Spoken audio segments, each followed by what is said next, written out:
Good afternoon, everyone. This is Jeremy here at ExtremeWeatherTracker.com, updating your tropical weather at 2 p.m. on August the 25th, 2012. We're going to be focusing on Tropical Storm Isaac today, the big story on everybody's mind here today. You can see him located just off the northeastern tip of Cuba here.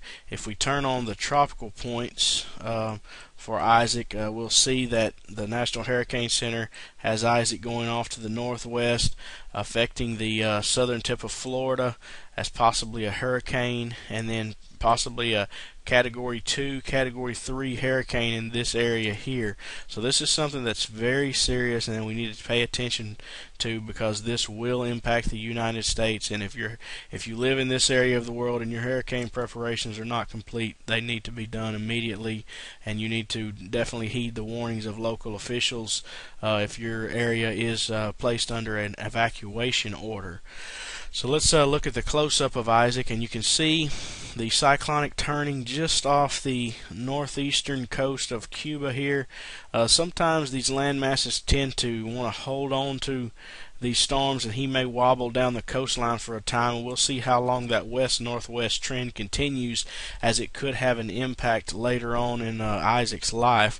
But as you can see, fairly disrupted by the mountainous regions of Haiti and the Dominican Republic and the eastern part of Cuba, although he did fairly well at shooting the gap between these islands here, basically a jog to the west, a jog to the north, and then back to the west-northwest here, and basically the main center avoided most of the contact with land here, but looking fairly disrupted, although you can see some convection starting to fire in the northwest quadrant, and then a fairly good ball of convection here in the southeast quadrant.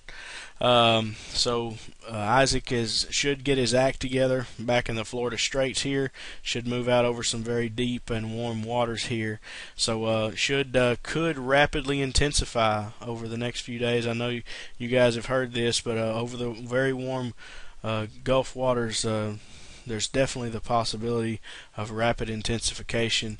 Now, if we go out to the National Hurricane Center's track, you can see them taking Isaac to the north and west and just brushing the southern tip of Florida and the Florida Keys here.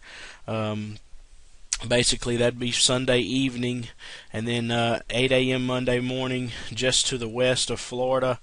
8 a.m. Tuesday here just to the south of the Florida Panhandle, then making landfall here sometime Tuesday night, early Wednesday morning as a hurricane, possibly a Category 2, Category 3 hurricane. The intensification is going to be tricky with this system. The longer it stays out over these waters, say if the hurricane follows the leftmost path of the cone of uncertainty here, would probably be worst case scenario. You would have it over very deep warm waters for a longer period of time and have more possibilities for it to strengthen and intensify, as whether it stayed basically over the western coast of Florida. Land interaction would keep it weak. So basically this I'm in fairly good agreement with the National Hurricane Center's track, although I believe a path down the western flank of the cone here would probably not be out of the question. Mobile Bay here in Alabama or Mississippi, possibly even New Orleans, the southeastern part of Louisiana. I don't believe you are out of the woods yet. I believe anyone from central Louisiana up the eastern seaboard to Florida should definitely keep an eye on this, as we know how these things change. And the reason I'm so uncertain out to the 4 and 5 day forecast here is because of the uncertainty of the models, and I'll show you why here in just a second.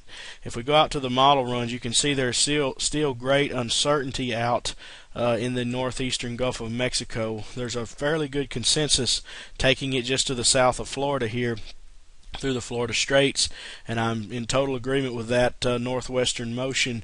But once you get into this area of the world, there's going to be a trough that's basically lifting out over the northeastern United States, and it depends on how quickly this high pressure system builds in over the top of Isaac is going to be basically letting Isaac move to the north or forcing him more to the west. So we'll see how strong the high is and how much this trough erodes the western flank of this high, and there's a possibility that Isaac can recurve out once he gets here close to the panhandle of Florida. But I've seen many model runs over the last couple of days stall Isaac in this area here for 3 to 4 days after he makes landfall, some possibly moving up toward Arkansas and Missouri, basically stalling him and just dumping rain there, which is beneficial for Arkansas for the drought that these guys have been experiencing in the Midwest. But again, we don't want too much too fast. So some of the multi-model consensus bringing it to the southeastern tip of Louisiana. I still think this is probably a more possible scenario, although I'm not ruling out a extreme eastern Florida landfall. Let me show you the reason why that there's some uncertainty in the models.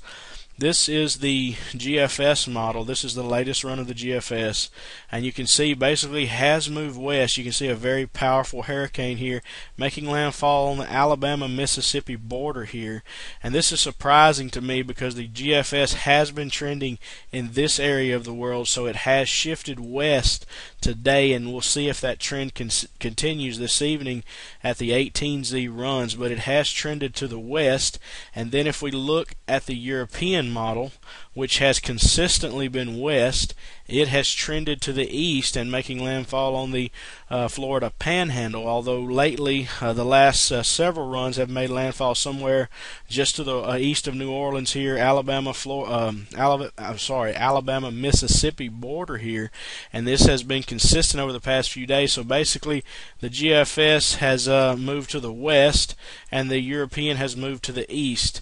So that tells me that the confidence in the forecast out today, 3 or 4 here on Tuesday, is basically still up in the air. You can see the trough here, and actually in this run I don't have the frames posted, but Isaac recurves out, lifted out by this trough. The GFS brings Isaac inland and stalls him here over the southeastern United States. So there's still a lot of uncertainty as to how strong the high will be if it builds back in and forces Isaac to the west. So I would say for all certainty right now, I believe that Isaac will continue to interact with Cuba, stay weak for a time.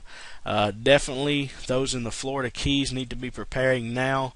And then the western coast of Florida definitely needs to start paying attention to this, as you guys will be the next affected by this. I don't believe that there's any way you can get out of it now. Isaac will affect your area, and there's a good possibility that some of the areas in southern and western Florida see a storm surge of 5 to 7 feet, although those on the eastern side of Florida could see 1 to 3 feet storm surge. So you guys definitely need to be preparing now. Those here in the Bahamas also will see effects from Tropical Storm Isaac. And as far as intensity goes, I don't believe that it's out of the question to see a Category 3 hurricane as we get out to Monday and Tuesday over these very warm waters here in the northeastern Gulf. So everyone be on alert in the Gulf of Mexico region, Florida, the eastern seaboard. All you guys be on alert for possibly changing conditions over the next couple of days. As it gets in this area of the world, we could be talking about a major hurricane making landfall on the United States, which curiously has not happened in several years. So this will be the first time in about, I believe, 6 or 7 years, if I'm not mistaken, that a major hurricane has made landfall on the United States. So this is something we need to watch very carefully. All those on the western side of Florida, the Florida Keys, need to heed the warnings of your local officials and make your hurricane preparations as soon as possible, as this hurricane will start affecting you in the very near future. I'll be doing an update as conditions change, and I hope you guys stay safe, and I'll see you all again soon. You have a great day.